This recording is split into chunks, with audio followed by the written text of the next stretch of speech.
وبركاته نحمده ونصلي على رسوله الكريم أما بعد فأعوذ بالله من الشيطان الرجيم بسم الله الرحمن الرحيم والله لا يحب كل مختال فخور صدق الله العظيم وصدق رسوله النبي الكريم অধ্যকার আজকের সাপ্তাহিক সভার সম্মানিত সভাপতি, সুদক্ষ পরিচালক মণ্ডলী ও টেকনাফ থেকে তেঁতুলিয়া পর্যন্ত বাংলাদেশের আনাচে কানাচে থেকে আগত, বাংলার লাল সবুজের ছায়ায় আচ্ছাদিত আমার প্রাণপ্রিয় দামাল ছাত্র বন্ধুগণ, বক্তব্যের শুরুতে সবাইকে জানাই আন্তরিক মুবারকবাদ ও প্রাণঢাল অভিনন্দন।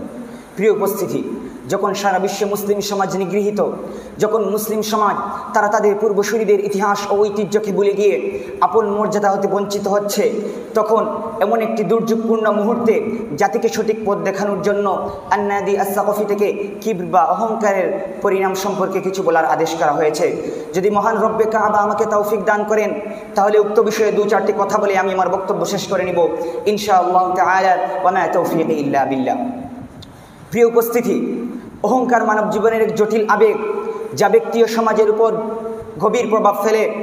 বিনয় যেমন মাটির মানুষকে আকাশের উচ্চতায় উঠিয়ে নেয়, ঠিক তার বিপরীতে যশ, খ্যাতি, অর্থ সম্পদ ইত্যাদি যে কোনো ক্ষেত্রে কেউ যখন সফলতার চূড়া স্পর্শ করে অহংকার করতে থাকে, তখন তা নিক্ষেপ করে আকাশের উচ্চতা থেকে সাত জমিনের নিচ পর্যন্ত। প্রিয় উপস্থিতি, পৃথিবীর শুরু থেকে এখন পর্যন্ত অনেক ক্ষমতাশীল অহংকারী অহংকার করেছে। আল্লাহ তাআলা তাদের অহংকারের বিস্তারকে ভেঙে গুড়িয়ে দিয়েছেন। শয়তান অহংকার করে বলেছিল, খালাকতানি মিন নারিন ওয়া খালাকতাহু মিন তিন। আল্লাহ তাআলা তাকে জান্নাত থেকে গাড় ধাক্কা দিয়ে বের করে দিলেন এবং বললেন, ফাখরুজ মিনহা ফাইন্নাকা রাজিম। বের হয়ে যা তুই জান্নাত থেকে, কেননা তুই বিতাড়িত, তুই অভিশপ্ত। ফেরাউন অহংকার করে বলেছিল, আনা রাব্বুকুমুল আলা। আল্লাহ তাআলা তাকে পানিতে ডুবিয়ে পৃথিবীবাসীর সামনে অহংকারের চিরজীবন্ত পরিণাম দেখিয়ে দিয়েছেন। নমরুদ অহংকার করে বলেছিল, আনা উহয়ি ওয়া উমীত। আল্লাহ তাআলা তাকে একটি ক্ষুদ্রকারের পানি দিয়ে ধ্বংস করেছেন। ফ্যাসিস্ট হাসিনা আলেমদেরকে অত্যাচার করেছিল এবং অহংকার করে বলেছিল, রাজাকারের নাতিপুতি। আল্লাহ তাআলা তাকে দেশান্তর করে লাঞ্ছিত করেছেন। এইভাবে পৃথিবীতে যত অহংকারী আসবে, খুদার শপথ নিয়ে বলতে পারি তারা ধ্বংস হবেই হবে। দুনিয়ার সকল শক্তি মিলেও তাদের লাঞ্ছনাকে ঠেকাতে পারবে না।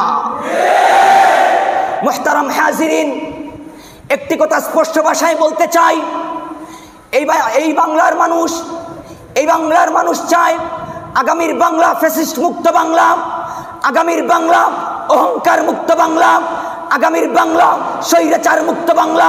কাজেই আমি বলবো, যারা এসে আগামীতে ক্ষমতার মসনদে বসবেন, আপনারা অবশ্যই বাঙালির ইতিহাসকে ভালোভাবে পাঠ করে এবং তা আমলে নিয়ে বসবেন। অন্যথায় আমরা আমাদের ইতিহাস বাস্তবায়ন করতে আবার আন্দোলন করব, আবার সংগ্রাম করব, অহংকারীদের পতন ঘটাতে আবার আমরা মাঠে নামবো ইনশাআল্লাহ। হে আমার ভাইরা, যে অহংকারের সূচনা হয়েছে শয়তান থেকে, সে অহংকারকে বর্জন করে সকল মতপার্থক্যকে ভুলে গিয়ে হাত মুষ্টিবদ্ধ করো এবং সমাজ থেকে সকল বৈষম্যের কবর রচনা করবার শপথ গ্রহণ করো।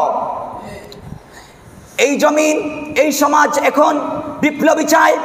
সে বিপ্লব আব্রাহাম লিঙ্কনের বিপ্লব নয়, সে বিপ্লব কার্ল মার্কস, মাও সেতুংয়ের, লেনিনদের বিপ্লব নয়। বাংলার মাটি আরেকটি বিপ্লব দেখতে চায়। সে বিপ্লব হবে আল কোরআনের বিপ্লব, সে বিপ্লব হবে ইসলামী সমাজ গঠনের বিপ্লব।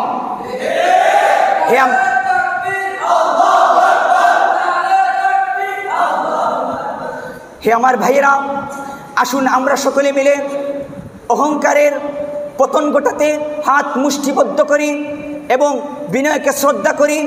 তাহলে সমাজ হবে শান্তিময়, পৃথিবী হবে আলোকময় এবং জীবন হবে সাফল্যমণ্ডিত। আসসালামু আলাইকুম ওয়া রাহমাতুল্লাহি ওয়া বারাকাতুহু।